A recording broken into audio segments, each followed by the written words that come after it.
Pues antes de entrarnos ya en todo lo que son todos los títulos de la Constitución, vamos a ver como una introducción, ¿vale? Para de lo más preguntado de la Constitución española. Lo primero es la aprobación y la entrada en vigor.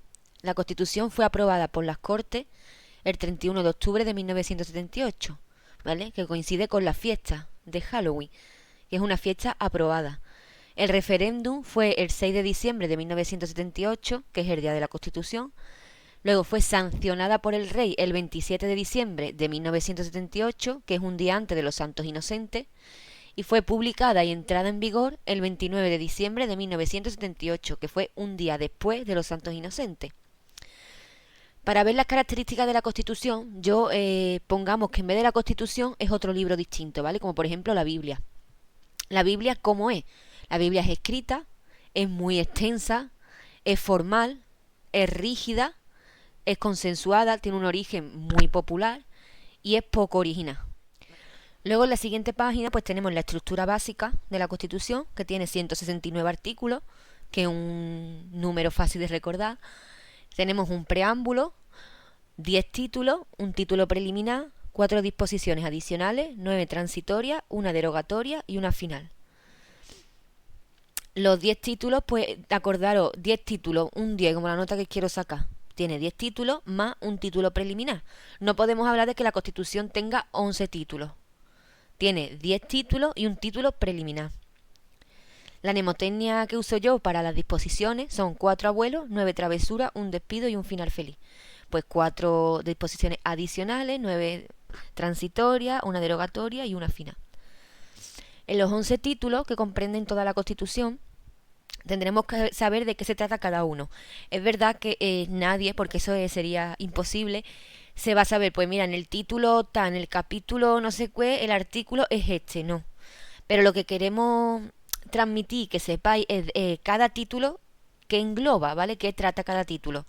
El título preliminar, el título 1 son los derechos y deberes, el título 2 es la corona, el título 3 son las Cortes Generales, el 4 es el gobierno, el 5 la relación que hay entre el gobierno y las Cortes, el 6 el poder judicial, el 7 economía y hacienda, el 8 organización territorial, el 9 el Tribunal Constitucional y el 10 que es la reforma de la Constitución. Luego en el título preliminar vamos a ver España. España es un Estado social y democrático de derecho. ¿Qué quiere decir? Pues que si se intenta cuidar a la gente, por eso es social, que todos podemos participar en las decisiones, por eso es lo de democrático, y que hay más de una norma que seguir, que es lo de derecho. ¿Quién manda en España? En España es una monarquía parlamentaria, es decir, tenemos un rey, pero el que gobierna de verdad es el Parlamento y el gobierno, elegido por el pueblo. O sea, el rey está ahí como un símbolo y tiene otras funciones que veremos a continuación. La bandera, pues la bandera de España es la que todos conocemos, roja, amarilla, roja, con 3 franjas, y la amarilla de en medio es más gorda, no hay pérdida. Luego la capital, pues la capital de España es Madrid, que España es una unidad indisoluble. ¿Qué significa esto? Pues que es un solo país, España no se puede dividir. Hay dentro de España pues hay comunidades autónomas con sus cosas, pero España no se puede dividir como país.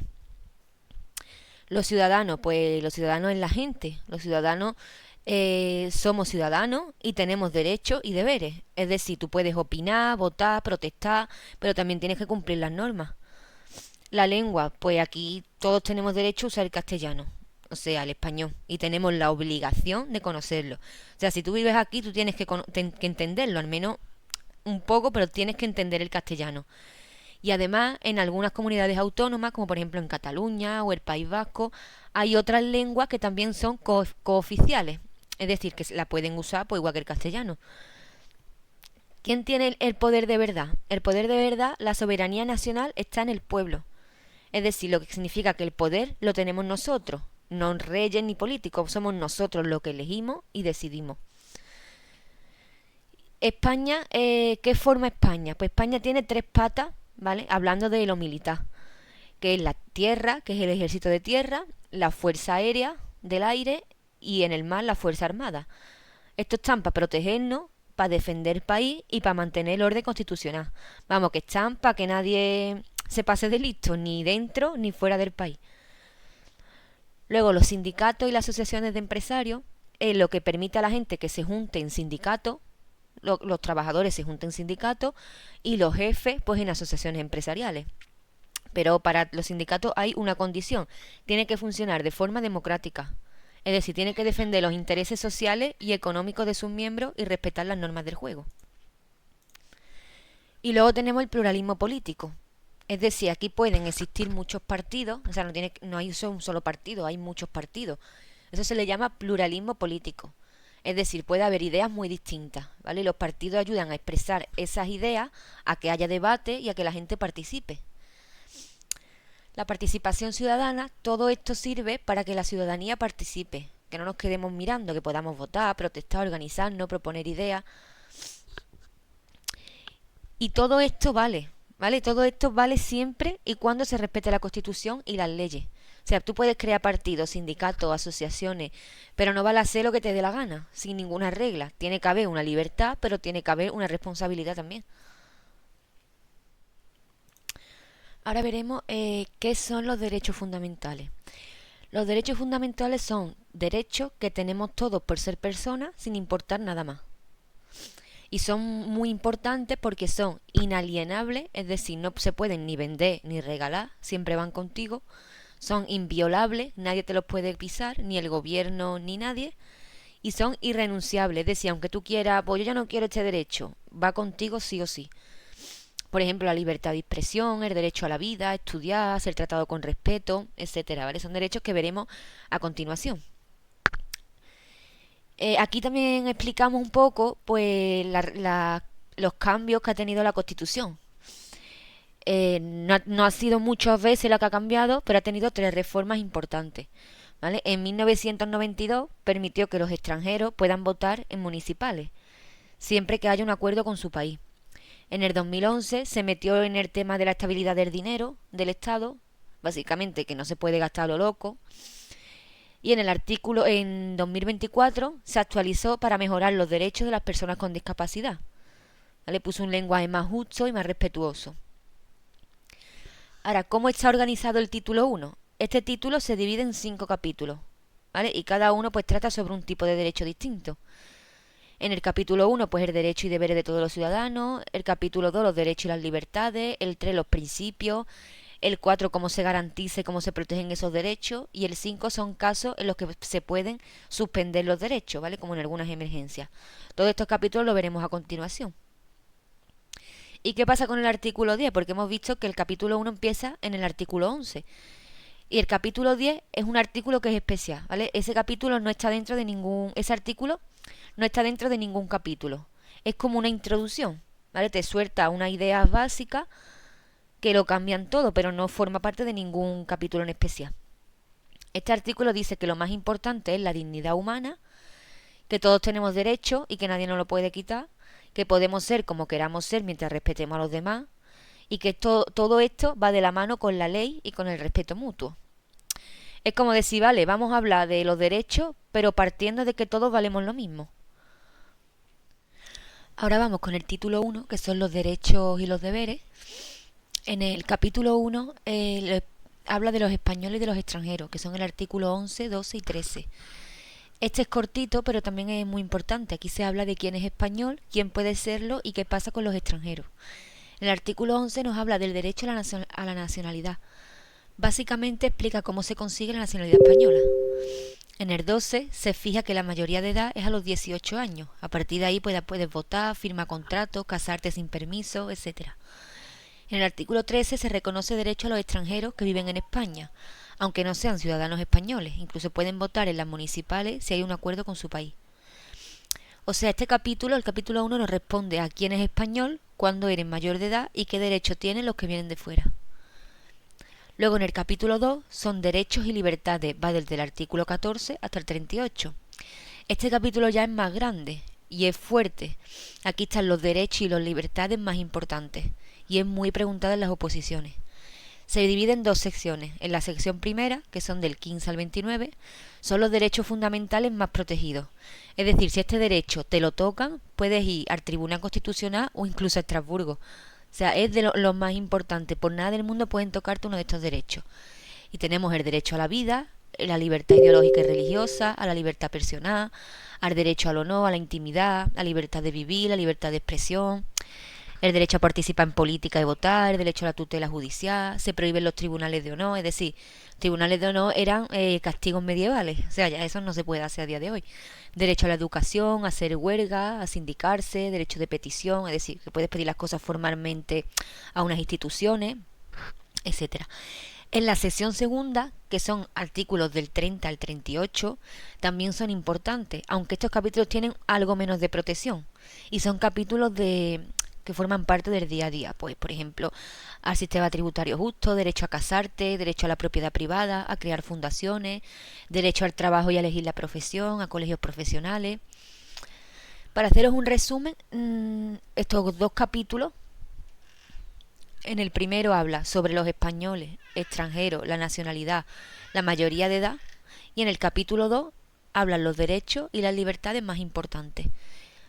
Recordemos que el capítulo 2 tiene dos secciones. En la primera sección son los derechos más protegidos y en la segunda sección son cosas más prácticas del día a día.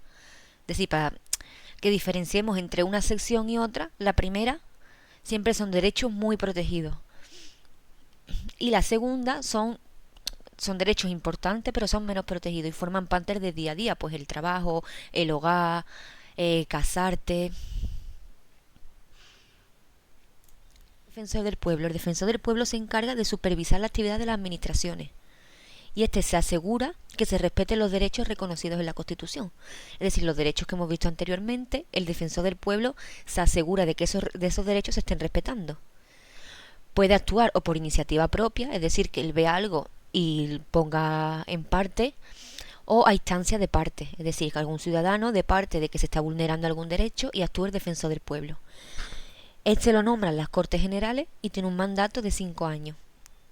El defensor del pueblo no tiene poder de sancionar, pero puede investigar, recomendar y pedir explicaciones.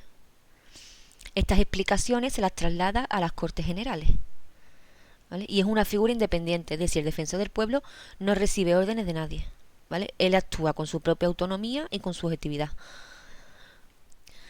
Ahora vamos a hablar del capítulo 5, que es la suspensión de derechos y libertades, que viene recogido en el artículo 55. ¿Cuándo se pueden suspender los derechos? Hemos hablado anteriormente que los derechos fundamentales están súper protegidos, pero hay casos extremos en los que se pueden suspender temporalmente, aunque no cualquiera lo puede hacer, ni en cualquier momento, ¿vale? Vamos a ver en este capítulo el cuándo, el cómo y cuáles se pueden suspender. ¿Cuándo se pueden suspender estos derechos? Solo en situaciones que sean muy gordas, ¿vale? Por ejemplo, en un estado de excepción, si hay una amenaza grave para el país o un conflicto muy fuerte o disturbios muy serios, o también se pueden suspender de forma individual si hay una investigación que esté relacionada o con el terrorismo o con bandas armadas. ¿Y cómo se hace todo esto? ¿Vale? No es que el gobierno un día se despierte y diga, pues hoy voy a suspender este derecho, no. Tienen que darse unas condiciones muy claras. Tiene que ser de forma individual, tiene que autorizarlo un juez, tiene que tener el control del Parlamento, es decir, el Parlamento o tiene que aprobarlo o al menos tiene que estar informado. Y siempre según lo que diga una ley orgánica, una ley que siempre sea orgánica. ¿Qué derechos se pueden suspender? Pues se puede suspender la libertad personal, es decir, te pueden detener sin cumplir el proceso habitual. El derecho a la intimidad y al domicilio, es decir, pueden registrar tu casa. La libertad de residencia y circulación, te pueden limitar dónde moverte. La libertad de expresión, pueden cortar ciertas publicaciones o medios. El derecho de reunión, es decir, que pueden decirte que no te puedes manifestar. El derecho de huelga y el derecho a la negociación colectiva. ¿Y quién controla que no se flipen con todo esto? Pues los jueces, ¿vale? Los jueces controlan las detenciones para que no se pase. Y todo tiene que hacerse según lo que diga una ley orgánica, que es la que pone los límites. Hay que tener muy presente y tener muy claro que la suspensión de derechos tiene que ser bajo ley orgánica. Otra cosa que se confunde mucho de este capítulo es confundir esto con el estado de alarma, ¿vale? Como lo que pasó en el COVID. Y no es lo mismo, el estado de alarma no se suspenden derechos, solo se limitan temporalmente. Por ejemplo, te pueden decir que no salgas de casa a ciertas horas, pero no te pueden detener sin más o quitarte derechos. ¿Vale? Para resumir un poco esto, el resumen es que se pueden suspender derechos solo en casos graves, hemos dicho estado de excepción, sitio o terrorismo, que siempre debe haber un control judicial y parlamentario y hacerse con leyes orgánicas, y los derechos que se pueden suspender en la libertad personal, la intimidad, movimiento, expresión, reunión, huelga y negociación. Y no confundirlo nunca con el estado de alarma. En el estado de alarma se limitan derechos y aquí se suspenden.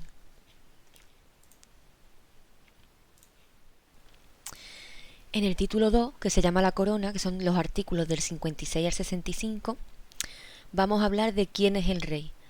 Empezando por lo básico, el rey de España es el jefe del Estado. El rey no gobierna, su papel es más bien representativo, es decir, representa a España en lo más alto, tanto dentro como fuera, es el símbolo de la unidad y permanencia del Estado, tiene que arbitrar y moderar el funcionamiento de las instituciones, pero sin meterse en la política, y algo clave, es inviolable, es decir, significa que no puede ser juzgado por lo que hace como rey. Las funciones del rey tienen un montón de funciones oficiales, pero siempre están supervisadas por el gobierno. Puede sancionar y promulgar leyes, o sea, puede firmarlas pero no las crea. Convoca y disuelve las cortes, cuando toca elecciones, por ejemplo. Convoca elecciones y referéndum. Propone y nombra al presidente del gobierno, después de hablar con los partidos. Nombra ministros y a cargos importantes. Es el mando supremo de las Fuerzas Armadas, pero no da órdenes militares como tal. Puede conceder indulto, lo que se llama derecho de gracia. Da títulos y honores oficiales. ¿Cómo se nombra al rey? El rey no se elige en elecciones, el rey hereda el trono, pero cuando le toca reinar tiene que jurar su cargo ante las Cortes Generales y prometer siempre que va a respetar la Constitución y las leyes del Estado. ¿Quién hereda el trono?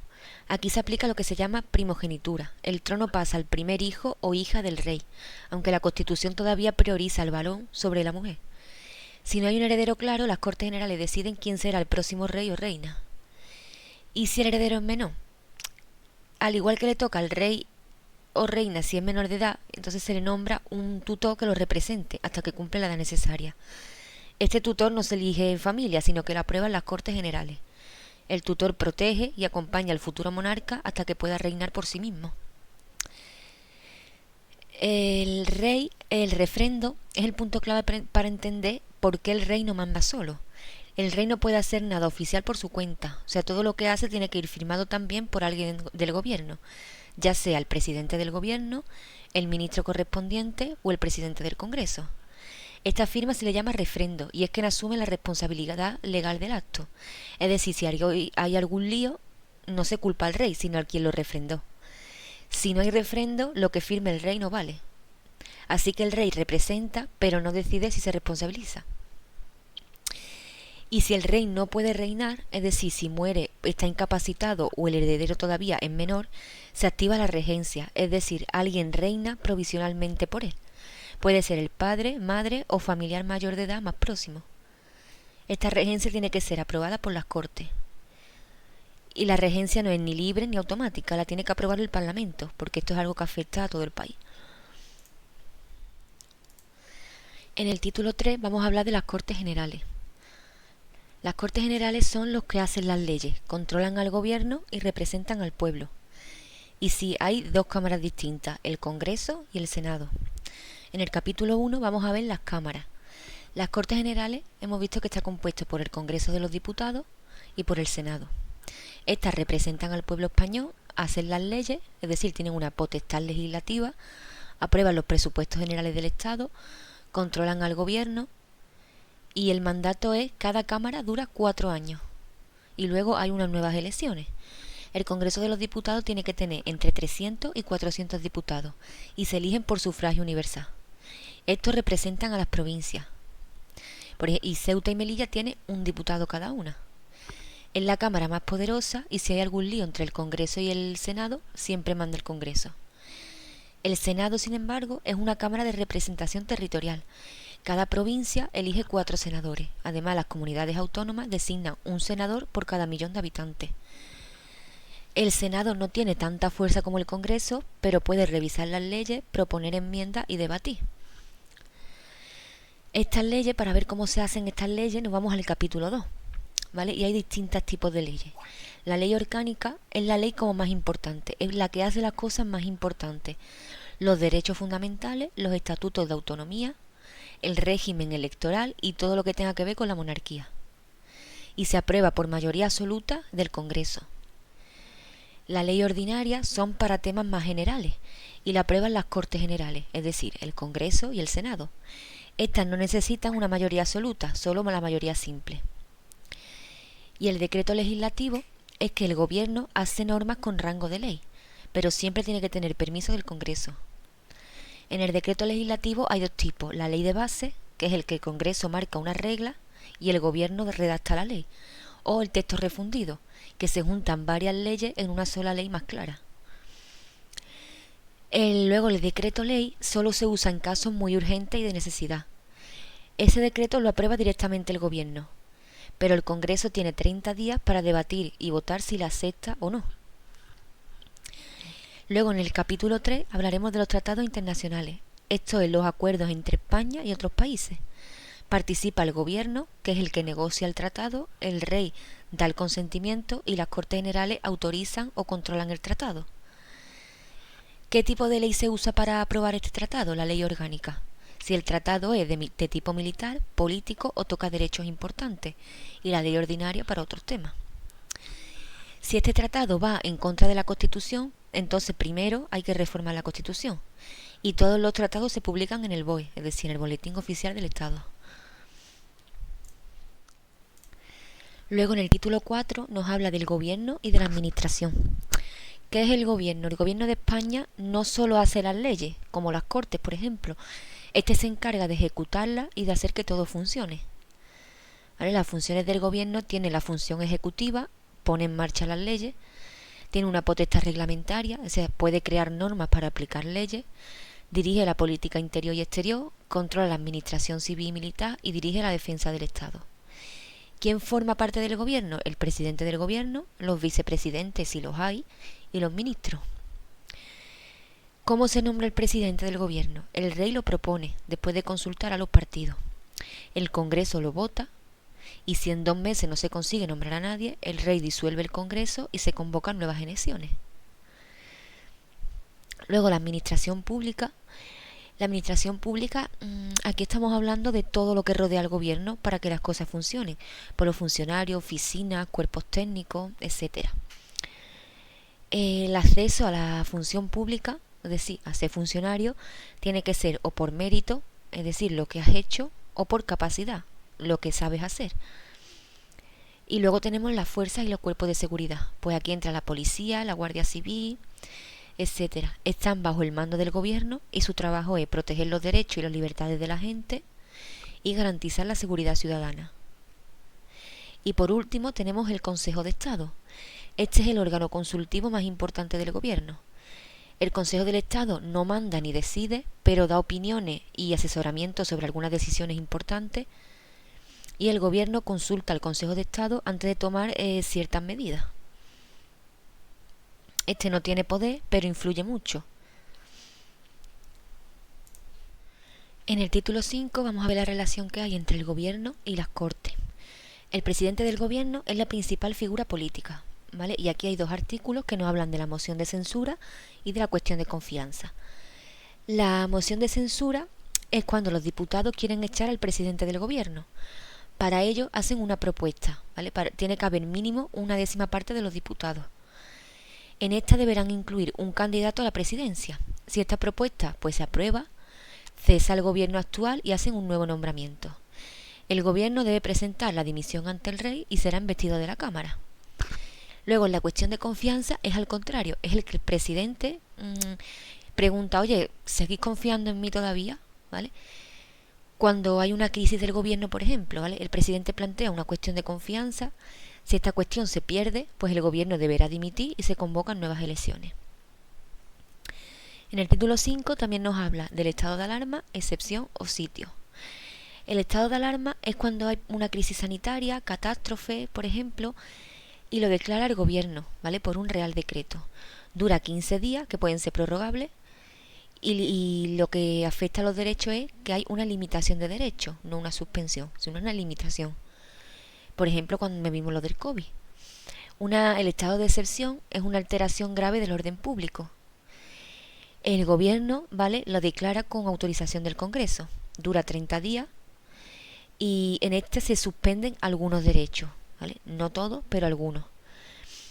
Y luego el estado de sitio es cuando hay, por ejemplo, una insurrección o un acto de fuerza contra la soberanía. Esto lo tiene que declarar Congreso a propuesta del gobierno, no tiene límite de duración y aquí hay una suspensión extrema de los derechos. Luego el título 6 nos habla del Poder Judicial. ¿Qué es el Poder Judicial? El Poder Judicial se encarga de aplicar las leyes y de hacer justicia. Este ni legisla ni gobierna, solo se encarga de juzgar y lo hace de forma independiente. En el artículo 117 vemos que la justicia emana del pueblo. La justicia no la imponen desde arriba, sale del pueblo y se aplica en nombre de todos. Y los jueces son independientes, solo obedecen a la ley. Nadie le puede decir lo que tienen que dictar. Otro artículo clave que hay es que las sentencias se tienen que cumplir sí o sí, es decir, si te toca una sentencia la tienes que cumplir y todos debemos colaborar si nos lo pide un juez, que tienes derecho a asistencia jurídica gratuita si no te puedes pagar un abogado, que los juicios son públicos, excepto algunas excepciones, que si el sistema judicial comete un error tienes derecho a ser indemnizado, que la ciudadanía puede participar en la justicia a través del tribunal del jurado, y que la policía judicial está bajo las órdenes de jueces y tribunales.